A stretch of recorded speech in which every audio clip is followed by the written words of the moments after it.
Assalamualaikum warahmatullahi wabarakatuh. Selamat datang di Bicara Pajak. Bersama saya, Faris Sustian.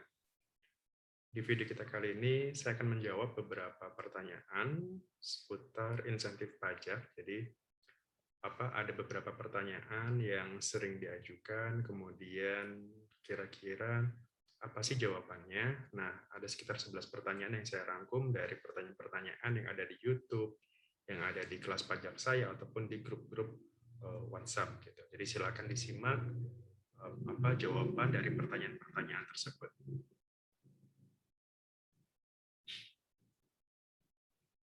Oke, kita akan membahas tentang ini, tanya jawab seputar insentif pajak, atau dalam hal ini terkait tentang insentif yang terbaru ya, yang sesuai dengan PMK nomor 82 tahun 2021 ini. Nah, ada sekitar 11 pertanyaan yang sudah saya rangkum dan kira-kira apa jawabannya? Nah, silakan disimak. Untuk yang pertama adalah bagaimana cara mendapatkan insentif pajak untuk periode sekarang, untuk periode dari Juli sampai dengan Desember ini. Nah, untuk terkait tentang PPh Pasal 21 dan PPh Pasal 25, pertama adalah kita harus mengajukan dulu insentif ini ke DJP online atau ke situs pajak ya, ke situs pajak atau alamatnya di www.pajak.go.id, kemudian silakan login menggunakan akun DJP Anda, akun DJP online Anda, kemudian nanti silakan pilih layanan, kemudian silakan pilih yang menu KSWP. Jadi di menu layanan, kemudian silakan pilih KSWP, kemudian di situ ada beberapa pilihan insentif yang bisa Anda gunakan. Pertama, terkait tentang insentif PPh Pasal 21, kemudian ada juga PPh Pasal 25, pengurangan sebesar 50%, ada juga pembebasan PPh Pasal 22 impor, dan yang lain sebagainya. Gitu. Khusus untuk PPh final UMKM, di situ tidak perlu mengajukan terlebih dahulu. Gitu. Anda langsung saja melakukan laporan realisasi setiap bulan, nah di situ otomatis Anda mendapatkan insentif ini. Jadi khusus untuk PPh pajak UMKM yang 0,5%, selama Anda lakukan laporan realisasi setiap bulan, maka itu dianggap Anda sudah mengikuti atau Anda sudah mendapatkan insentif ini. Tapi khusus untuk yang PPh Pasal 21 yang ditanggung pemerintah ataupun pengurangan PPh Pasal 25 ataupun pembebasan PPh Pasal 22 itu harus ajukan dulu permohonannya di layanan KSWP, konfirmasi status wajib pajak. Setelah Anda mendapatkan konfirmasi itu, Anda baru bisa mendapatkan insentif ini. Jadi kurang lebih seperti itu untuk cara mendapatkan insentif gitu. Untuk tutorialnya sudah ada di YouTube saya, silakan cari aja di playlist insentif COVID-19. Gitu. Oke, ini adalah pertanyaan yang pertama. Kemudian yang kedua adalah terkait insentif ya, masih bagaimana cara mencari tahu KLU atau klasifikasi lapangan usaha kita. Nah, pertama adalah dalam setiap pembuatan NPWP itu kan pasti ada nomor NPWP dan juga surat keterangan terdaftarnya atau SKT-nya. Nah, dalam SKT tersebut, dalam surat keterangan terdaftar tersebut itu pasti mencantumkan kode KLU wajib pajak Anda. Misalkan kalau PNS berarti kodenya adalah 96 3 sekian sekian 301 kalau nggak salah. Kemudian swasta 36 302 dan sebagainya gitu. Kalau pedagang eceran lain lagi gitu. Nah, itu untuk mencari tahu KLU-nya. Jadi silakan Anda eh, apa surat keterangan terdaftar tadi itu bisa dilihat. Itu cara yang pertama. Cara yang kedua adalah Anda bisa login ke DJP online Anda, kemudian Anda bisa ke menu e-reporting COVID, kemudian di situ akan ada muncul profil. Jadi saya ulangi, untuk mencari clue di DJP online atau ke situs pajak ya, Anda silakan login, kemudian ke menu layanan, berikutnya ke menu e-reporting COVID-19. Nah, di situ akan ada kode clue di menu profilnya. KLU-nya apa? Atau cara yang ketiga, silakan Anda tanyakan ke petugas pajak gitu, ke petugas pajak Anda, ke helpdesk atau ke AR Anda, ke akun representatif Anda, kira-kira KLU saya berapa? Gitu. Itu pasti akan dikasih tahu. Gitu. Jadi biar nanti cocok ya. Maksudnya, karena kan sekarang untuk mendapatkan insentif untuk PPh pasal 21, 22, 25 itu kan hanya yang ada di lampiran PMK 82 ini. Jadi kalau di situ tidak ada KLU yang sesuai dengan perusahaan Anda, maka otomatis Anda tidak berhak mendapatkan insentif ini. Gitu. Jadi hanya berdasarkan lampiran KLU yang ada di PMK 82. Jadi kalau di luar itu, di luar lampiran itu, maka dianggap ya Anda tidak bisa mendapatkan insentif ini. Gitu. Jadi striknya di situ, syarat utamanya di situ. Oke. Kemudian yang ketiga adalah bagaimana jika KLU Anda atau KLU kita ya, KLU usaha Anda itu berbeda dengan usaha utama kita. Jadi misalkan anggaplah gini, pada saat kita membuat pertama kali NPWP, Anda statusnya waktu itu masih pegawai misalkan, masih pegawai swasta. Kemudian setelah itu Anda resign atau misalkan katakanlah maaf di PHK, kemudian Anda punya usaha sendiri, Anda punya usaha katakanlah bengkel atau salon atau usaha UMKM yang lainnya. Nah, tapi di data pajak Anda, status Anda itu KLU Anda masih pegawai swasta. Nah, bagaimana cara merubahnya?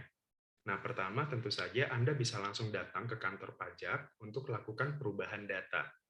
Jadi di sini Anda harus mengisi formulir perubahan data, kemudian silakan lampirkan dengan bukti-bukti pendukung, misalkan katakanlah ada NPWP, KTP, kemudian surat kegiatan usaha dan sebagainya gitu. Jadi kalau itu ya kalau dari swasta ke pegawai swasta ke usaha gitu. Jadi pastikan Anda lakukan perubahan data.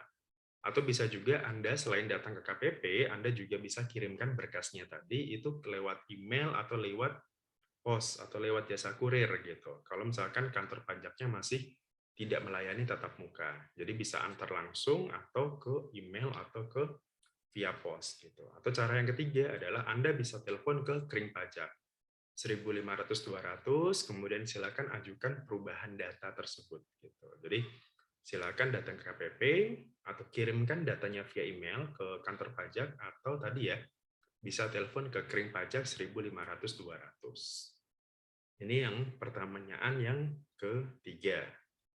Berikutnya adalah yang nomor 4 sekarang.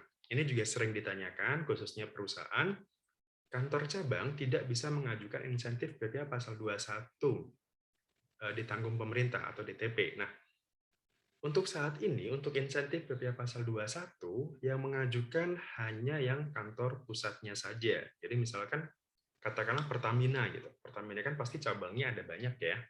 Nah, katakanlah dia mau mengajukan PPh insentif ini gitu. Jadi dia mau mengajukan insentif PPh pasal 21. Misalkan clue-nya sudah terpenuhi, kemudian em, apa karyawannya ada yang di bawah 200 juta, sudah punya NPWP dan sebagainya.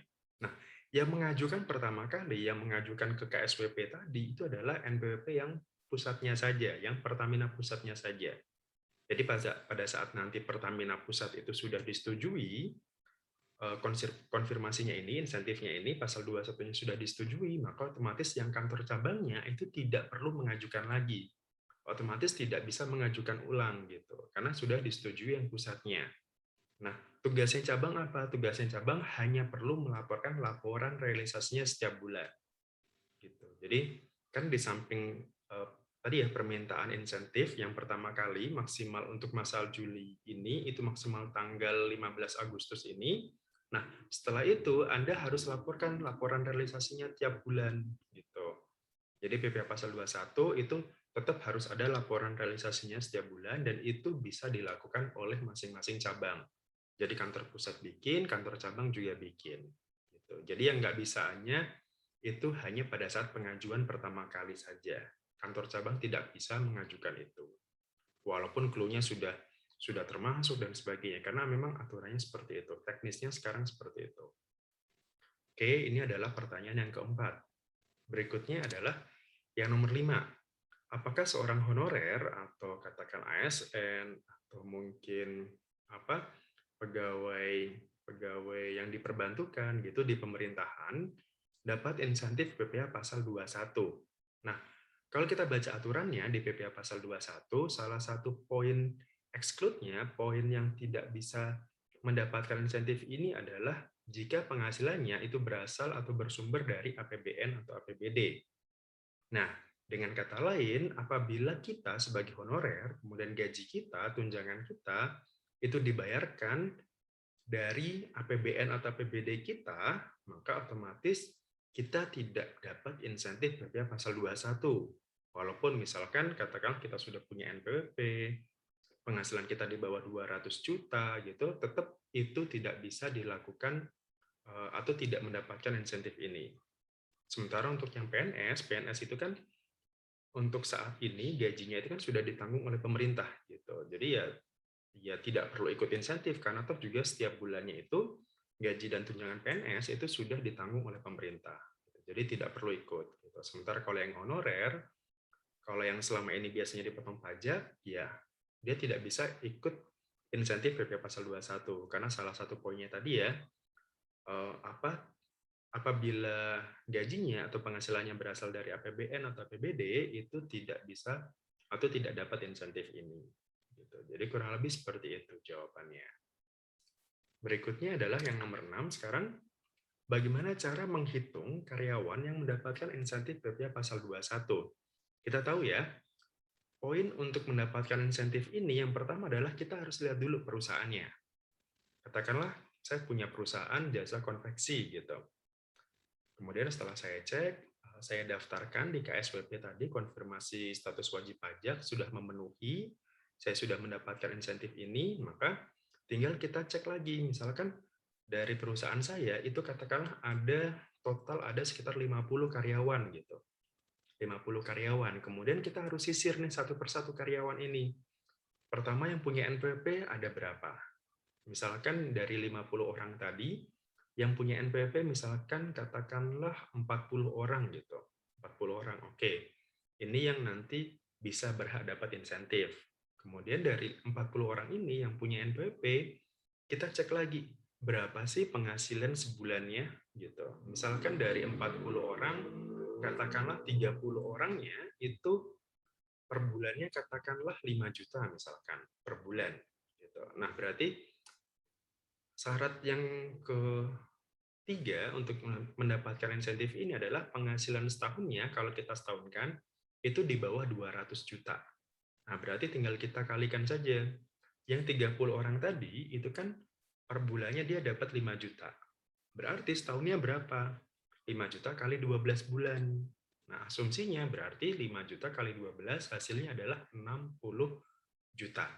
Itu masih di bawah 60 ya, di bawah 200 juta ya. Maka yang 30 orang ini berhak mendapatkan insentif BPH pasal 21 di masa tersebut, di bulan tersebut ya, gitu.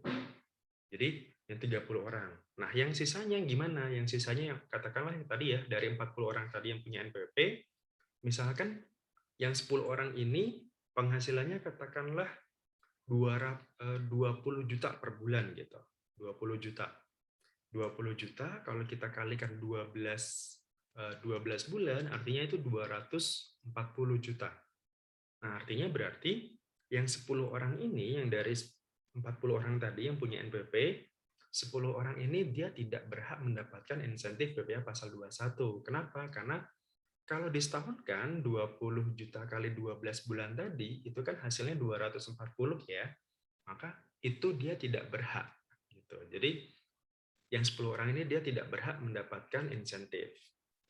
Kemudian yang sisanya lagi, yang dari yang 50 tadi, yang 10 orang kan dia tidak punya NPWP. Maka ya sudah, karena dia tidak punya NPWP, maka dia tidak berhak juga mendapatkan insentif ini. Jadi syaratnya adalah tadi ya, perusahaannya, clue-nya termasuk mendapatkan insentif, kemudian setelah itu kita cek lagi karyawannya ini apakah dia punya NPWP atau tidak.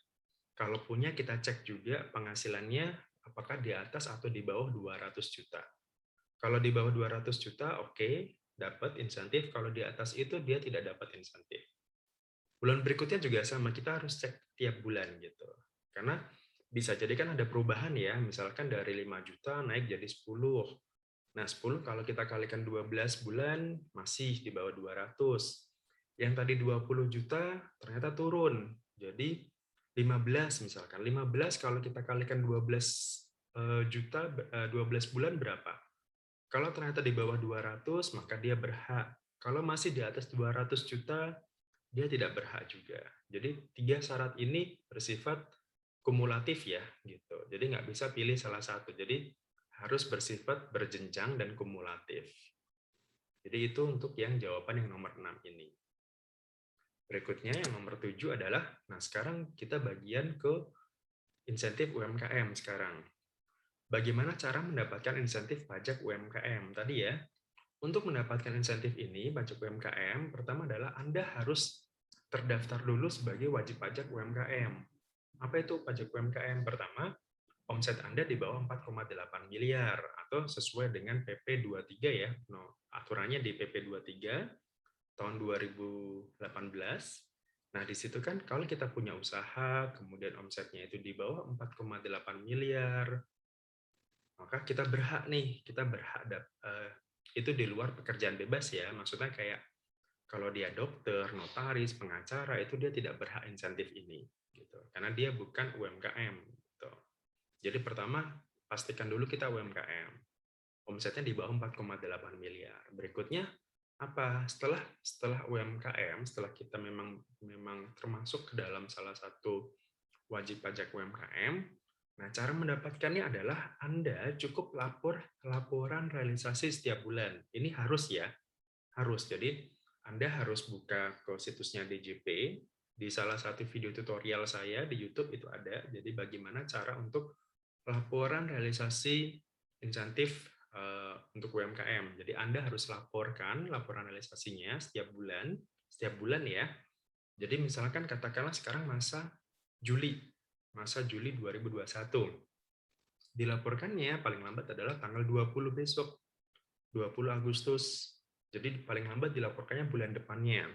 Untuk masa Agustus berarti paling lambat dilaporkannya bulan September sampai nanti masa Desember itu paling lambat Anda harus laporkan di tanggal 20 Januari 2022. Gitu. Jadi Anda harus laporkan setiap bulan gitu. Jadi kira-kira Anda harus rekap dulu, kira-kira katakanlah omset Anda bulan ini berapa. Harusnya Anda bayar 0,5%, tapi karena Anda mendapatkan insentif, maka Anda tidak perlu bayar yang 0,5% tadi. Gitu. Anda cukup laporkan realisasi, oke, omset saya 100 juta, pajak saya harusnya 500.000. Nah, 500.000 ini tidak saya bayarkan gitu, tapi cukup saya laporkan saja ke DJP dalam bentuk laporan realisasi. Jadi pastikan jangan sampai tidak lapor laporan realisasi. Jadi cukup laporkan realisasinya di menu e-reporting ya. Jadi jangan lupa pilihnya yang e-reporting COVID-19, kemudian nanti pilihnya yang PMK 82. PPh final ditanggung pemerintah X82 gitu, eksekusi 82. Jadi ada tulisannya 82, PMK 82.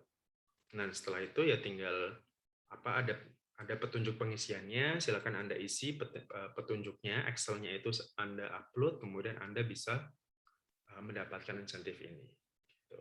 Untuk lebih detailnya, jelasnya silakan Anda lihat video tutorialnya di video YouTube saya yang lain. Sama juga di playlistnya di playlist COVID-19, insentif pajak COVID-19.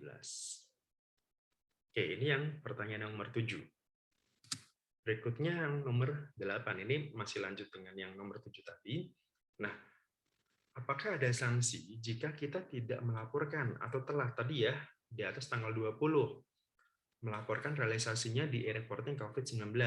Nah, konsekuensinya adalah pertama Anda dianggap tidak ikut gitu. Jadi misalkan tadi ya, katakanlah masa Juli ini 2021 Anda laporkan di tanggal 21 Agustus. Artinya itu sudah telat sehari ya gitu.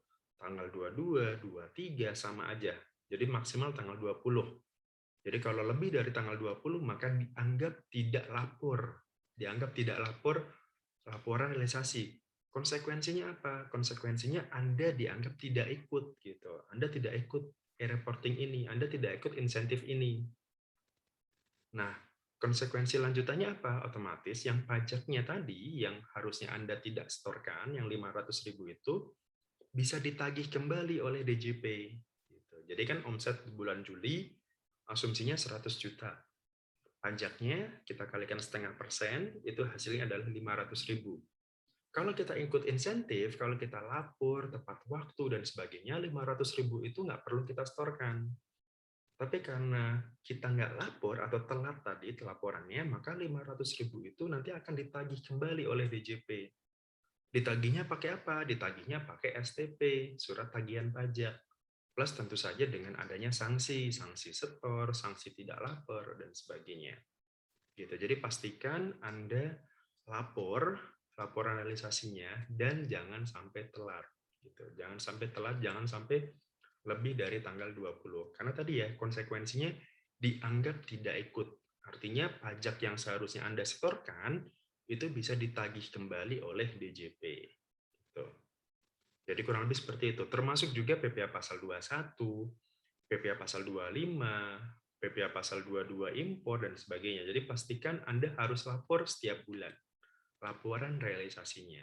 Gitu. Oke. Dan jangan telat ya. Jadi jangan cuma lapor, tapi telat ya sama aja. Jadi jangan harus lapor dan jangan sampai telat. Oke, ini yang pertanyaan nomor 8. Berikutnya pertanyaan nomor 9 adalah, perusahaan saya tahun lalu masih bisa ikut insentif, masih mendapatkan insentif. Kenapa sekarang tidak bisa? Gitu. Nah, ada banyak faktor. Gitu. Yang pertama bisa jadi perusahaan Anda, kalau kita bicara UMKM ya, pajak UMKM, bisa jadi perusahaan Anda memang sudah tidak termasuk lagi subjek PPh final UMKM gitu. Kan kita tahu ya, untuk PT, perusahaan yang berbentuk PT, itu kan kalau di pajak UMKM kan dibatasi selama 3 tahun dari sejak dia berdiri atau dari sejak dia pertama kali menggunakan tarif UMKM. Jadi kalau kita menggunakannya sudah sejak dari tahun 2018, maka ya tahun 2021 ini itu sudah tidak bisa lagi pakai yang tarif UMKM. Artinya apa? Perusahaan Anda sudah tidak bisa ikut insentif gitu. Jadi itu yang bisa jadi kemungkinannya seperti itu. Jadi pastikan apakah perusahaan kita itu sudah ikut insentif, sudah ikut tarif UMKM itu sudah berapa tahun. Kalau misalkan baru berdirinya tahun sekarang gitu ya, tahun 2021, kemudian Anda juga masih pakai tarif UMKM, maka besar kemungkinan Anda masih diterima insentifnya gitu, karena masih dalam jangka waktu 3 tahun tadi. Atau kemungkinan yang kedua, kenapa bisa tidak bisa jadi tadi ya, clue-nya itu tidak termasuk gitu. Dibandingkan dengan aturan yang lama di PMK yang lama, ada pemotongan KLU sebesar dari 1.000 menjadi 200, dari 700 menjadi hanya 100 KLU saja gitu. Dan sekarang di PMK 82, WP-WP wajib pajak atau perusahaan yang bergerak atau yang berada di kawasan KITE, kawasan berikat, kawasan impor tujuan ekspor, itu tidak dapat lagi insentif gitu. Jadi bisa jadi faktornya itu juga gitu. Jadi di samping Anda tidak berhak lagi ikut tarif UMKM, bisa juga karena tadi clue-nya memang sudah tidak sesuai, sudah tidak termasuk ke dalam lampiran 82 ini, PMK 82 gitu.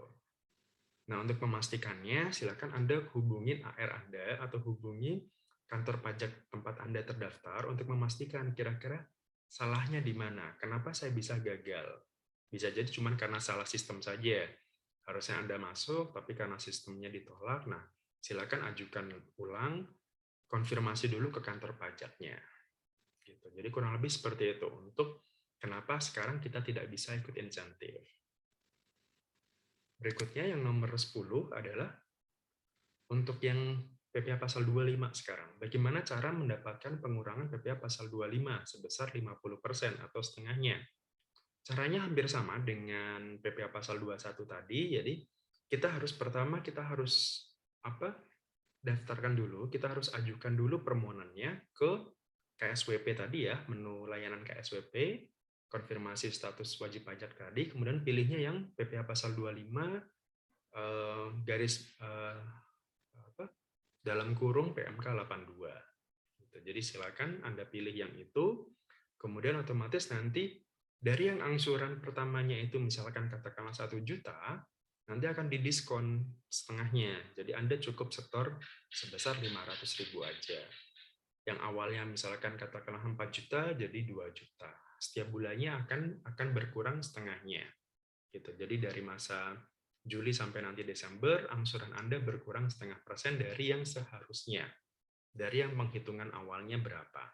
Gitu. Jadi kurang lebih seperti itu. Dan di samping harus mengajukan tadi ya permohonan, Anda juga tetap harus laporan realisasi setiap bulan. Gitu. Jadi tetap harus laporan realisasinya setiap bulan ya. Jadi sama kayak pasal 21, sama kayak UMKM tadi juga sama. Jadi harus laporkan realisasinya dan tadi ya jangan sampai telat. Konsekuensinya kalau telat apa ya? Tadi sama kayak UMKM, dianggap Anda tidak memanfaatkan insentif ini. Artinya yang 50%-nya tadi pasal 25 50%-nya itu bisa ditarik lagi, bisa ditagih lagi oleh DJP, oleh kantor pajak gitu. Jadi pastikan Anda ikut dan Anda lapor tidak sampai telat gitu. Oke, yang nomor 11, yang terakhir ini adalah apa fungsi dari surat keterangan PP23. Nah, biasanya pada saat kita mengajukan insentif PPh final UMKM, itu biasanya Anda juga akan mendapatkan surat keterangan PP23. Nah, sebenarnya fungsinya apa sih? Surat keterangan ini? Fungsi dari surat keterangan ini adalah pertama, ketika Anda punya rekanan dengan pemotong atau pemungut ya, bisa dari pemerintah, bendahara, misalkan bisa jadi dari perusahaan, swasta, bisa juga dari BUMN gitu yang memotong bisa jadi PPh pasal 21, 22, 23 gitu. Nah, surat keterangan ini adalah untuk biar mereka, pemotong tadi, itu tidak memotong pajak yang lain selain yang 0,5%. Jadi misalkan gini, contoh kasusnya Anda punya rekanan dengan pemerintah gitu. Pengadaan dengan pemerintah barang gitu ya, pembelian barang, pemerintah beli barang. Normalnya dalam transaksi tersebut pemerintah akan memungut PPh pasal 22 sebesar 1,5% gitu. Asumsinya katakanlah ya nilai transaksinya 10 juta. Nah, dari 10 juta tadi akan dipungut 1,5% tarifnya. Nah, karena Anda mendapatkan surat keterangan, Anda punya surat keterangan pasal 22 ini, PP 23, maka si pemungut tadi, bendahara pemerintah tadi, itu tidak memungut pasal 22, tidak akan memungut yang 1,5%, tapi apa? Dia akan memotong langsung sebesar 0,5% saja. Jadi dia akan memungut, tidak akan memungut pasal 22, tapi dia akan memotong sebesar 0,5% yang PPh final tadi. Gitu. Jadi bukan 1,5% yang dipungut, tapi hanya menjadi 0,5% aja. Gitu. Contoh lainnya kalau misalkan katakanlah kita punya transaksi dengan perusahaan swasta. Katakanlah Anda pengusaha rental gitu, rental mobil. Kemudian salah satu mobil Anda disewa oleh perusahaan tersebut. Normalnya Anda kan akan dipotong PPh pasal 23 atas sewa, ya kan? Mobil Anda itu akan dipotong penghasilan Anda dari sewa tadi akan dipotong pasal 23 sebesar 2%. Nah, karena Anda punya surat keterangan PP23, artinya Anda tidak dipotong pasal 23 tadi yang 2%, tapi Anda akan dipotong hanya sebesar 0,5% saja gitu. Itulah fungsi dari surat keterangan ini. Jadi biar Anda tidak dipotong jenis pajak yang lainnya, tapi tetap akan dipotong dan disetorkan oleh mereka itu yang pajak yang UMKM, pajak yang 0,5% gitu. Jadi kurang lebih seperti itu fungsi dari surat keterangan. Gitu. Dan surat keterangan ini biasanya berlakunya sampai akhir tahun ya. Jadi kalau misalkan kita mengajukannya sekarang, itu berlakunya sampai nanti di 31 Desember 2021. Jadi biasanya akan setahun penuh masa berlakunya. Oke, demikian kurang lebih sekitar ada 11 pertanyaan yang sering diajukan, baik itu melalui chat, komen di YouTube, ataupun di grup-grup WhatsApp atau di kelas-kelas pajak. Semoga jawaban yang saya sampaikan ini bisa berguna, bisa bermanfaat bagi Anda, dan mohon maaf kalau masih ada jawaban yang mungkin tidak berkenan atau mungkin salah gitu. Saya mohon maaf, saya mewakili pribadi, tidak mewakili instansi apapun. Kemudian kalau misalkan masih ada pertanyaan yang mungkin perlu jawaban, silakan tinggalkan di kolom komentar. Baik, dari saya silakan subscribe channel ini apabila berguna bagi Anda. Kemudian silakan follow juga podcast saya di Spotify di Bicara Pajak Podcast ataupun follow Instagram saya di @bicarapajak.id.